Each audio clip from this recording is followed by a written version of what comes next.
Oh, it's frustrating.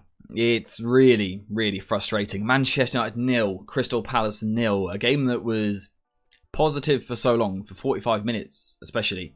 Really good. Really good. I was excited with what we were seeing. We were controlling the football match. We were creating chances. Defensively, we were playing well. 45 minutes in, we're looking good. We should be ahead by that point. Second half, a different tale, really. A completely different game. It never really felt like we got started in the second half. The intensity completely dropped off. And like I said, 0-0 to finish it is such a disappointment. A clean sheet away from home is the one positive, but that is 2 points dropped as opposed to 1 point gained. United needed to win that game, particularly after playing well. It would have been so good for that team, for that set of players, to have that momentum. It's bitterly disappointing, but at the end of the day, if you're Ten Hag partly, because he has a part to play in this, but if you're the players especially, looking back, they can't really blame anyone else unless you think United should have had a penalty for handball. I think there's an argument there. I really do think there is. But generally speaking, United only have themselves to blame because it's top-level football. You're going to get 2 or 3 big chances in a game, normally. United had 5 in the first half and didn't score a single one. If you have 5 big chances and you miss all 5 of them, you can't blame anyone else. You can't blame the ref. You can't blame the manager. You can't blame the opposition, the pitch, whatever. I don't care.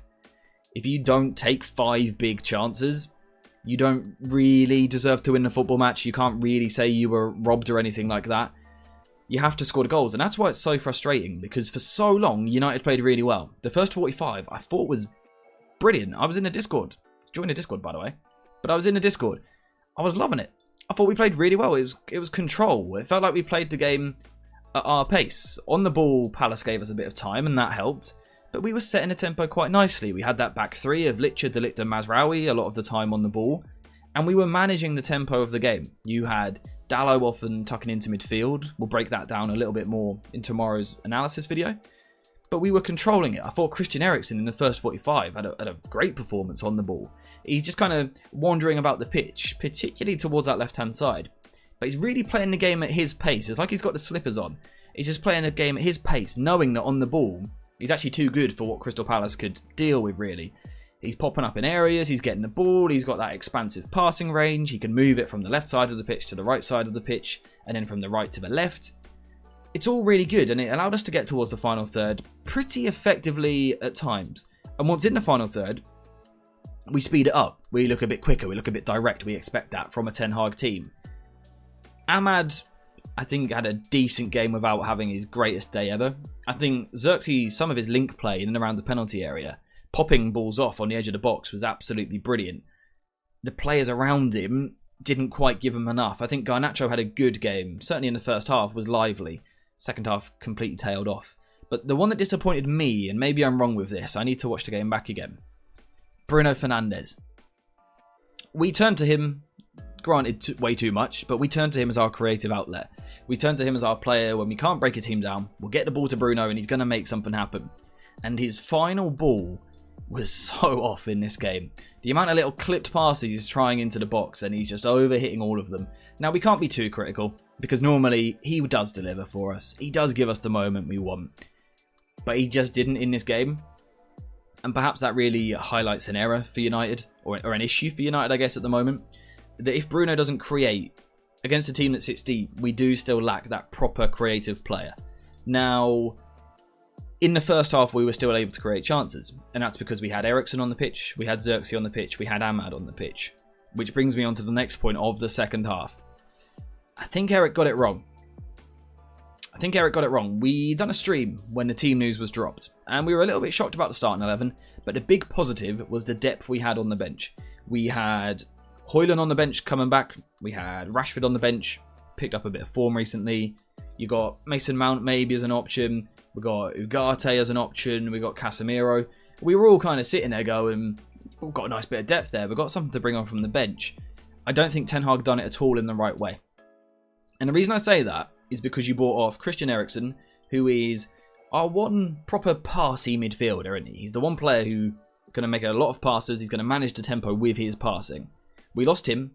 We lost Xerxes, who is our only striker, who is a passing striker, a creative striker, a proper technical striker. that's going to drop in and link the play and slow it down at times. And then we also brought off Ahmad on the right wing. Again, probably our only winger who slows things down, controls the tempo. When you lose that, right, you lose your passing midfielder, your creative passing striker, and your creative passing winger. You're left with a team that is incredibly direct. When you've got Rashford, Højlund, and Garnacho, who are all brilliant players in their own right. But when you've got those three together as a front three, we saw it last season, it doesn't really work. It doesn't really work. It's too direct. And that was the last 30 minutes. If we had stuck with the patient approach that we saw in the first hour, perhaps we eventually break them down. But we created this more direct game. It wasn't helped by the fact that Palace also went more direct. Because we actually defended so well in the first half, in the second half, Palace went over it a little bit more. They went a bit longer, up to the big men up front. And it created that environment for that last 30 minutes where suddenly it's a bit more end-to-end, it's a bit more hectic, it's a bit more long ball. Felt like any team could kind of nick it in a moment. And that felt exactly the opposite of what we were doing so well in the first half. And that's where I think Ten Hag got it wrong. I think your hand is forced a little bit. It's frustrating, right? I was saying it with the people I was watching it with. You're 65 minutes or you're 60 minutes into a game and you are trying to break a team down. They've got men behind the ball. You're trying to find a killer pass. But you know you've got to take Eriksen off because he can't last 90 minutes because he just played 90 in midweek and he played last weekend as well. So you know you've got to bring Eriksen off. You've got no one that you can bring on that can offer the same thing. Right, Ugarte's a good player. He's a great player to bring from the bench. Intensity, great. But he's not going to give you what Eriksen gives you. So you've lost that passing. For me, you keep one of Xerxes or Ahmad on. You keep at least one of them on for that just extra bit of technical quality in the final third. That extra little bit of calmness on the ball. That silky play. You need that against a low block. A team that's sitting deep, you need players that can operate in tight spaces, knit something together. 1-2, quick moment of magic. You need that. And we lost all of it. Now, with Xerxes, I understand bringing him off. Protect him. He's new to the league. I understand it. Ahmad is the one for me who could have stayed on the pitch. We could have done Rashford left, Højlund up front, Ahmad right wing. He had pretty much the whole night off in midweek. Ahmad physically could have carried on in that game. We just lose something there, and then the last half hour really was dry. Like I said, it was quite a direct game at that point. A lot of the control was lost. The last 5 minutes we kind of gained it back a little bit, but that was very slow across the back because Palace were sitting really deep at that point, let's be honest. I guess credit to Palace, they made the tactical changes they needed. Again, we'll cover that tomorrow. Subscribe to the channel so you see that video tomorrow morning. But it's really frustrating for United because for 45, I felt it's exactly what we want to be as a football team.